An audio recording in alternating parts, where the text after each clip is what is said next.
করব। তো gear box fitting করার আগে সবার আগে এই কাজটা করে নিতে হবে, যে কাজটা সবার আগে করতে হয়। এটা হচ্ছে কভার, এর উপরেই সব কিছু আর কি ফিটিং করা থাকে। তা সবার আগে যে কাজটা করতে হবে, এই যে গিয়ার যে শিফটিং যে রড, এই রডটাকে আগে ফিটিং করতে হয়। মানে কি, ওর ভিতরে যে জিনিসগুলো থাকবে সেইগুলোকে আগে ফিটিং করতে হবে।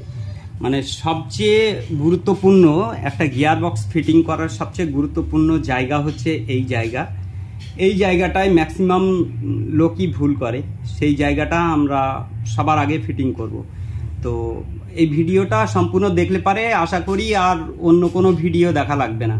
তো যাই হোক, চলুন আমরা তাহলে শুরু করি। কে কিভাবে থাকবে সেই জিনিসটা আমরা আগে জেনে নিই। তো সবার আগে ফিটিং করতে হবে, দেখুন আমি একটু আগে দেখিয়ে দিই জিনিসটা।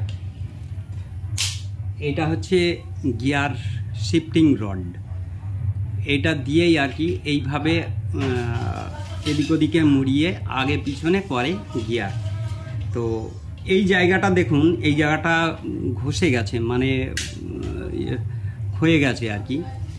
তা সেই জায়গাটা আমরা যেহেতু ঠিক করতে পারছি না, যে অবস্থায় আছে সেই অবস্থায় আমরা ফিটিং করব। একটু হালকা বেঁকেও গেছে, এতে করে সমস্যাটা কি গিয়ে দাঁড়াবে আমি বলি। গিয়ার সঠিকভাবে নিউট্রাল হবে না, 1 নম্বর। 2 নম্বর, এদিক ওদিকে শিফট হবে না। তো দেখা যাচ্ছে যে 2 নম্বরে দিতে গিয়ে হয়তো দেখা গেল যে 1 নম্বর বা 3 নম্বরে এরকম পড়ে যাবে। তো যাই হোক, এই রডটা আমরা চেঞ্জ করে দিতে পারতাম, যেহেতু আমি অন্য আর একটা দোকানের হয়ে কাজ করছি। যদি কোনো গাড়ি আলার যদি কাজ করতাম তাহলে আমি এটাকে চেঞ্জই করে দিতাম। তো যাই হোক, এটাকে আমি এখন চেঞ্জ করছি না, এই অবস্থায় ফিটিং করতে হবে। এটাকে কিন্তু আমাদের খুলে নিতে হবে, যখন ফিটিং করব এটাকে খুলে নিতে হবে। কিন্তু এর কাজ হচ্ছে গিয়ারের যে অন্যান্য যে ফর্কগুলো আছে ওটাকে আপ ডাউন করাই, মানে এদিক ওদিক সরানো কাজ করে ঠিক আছে।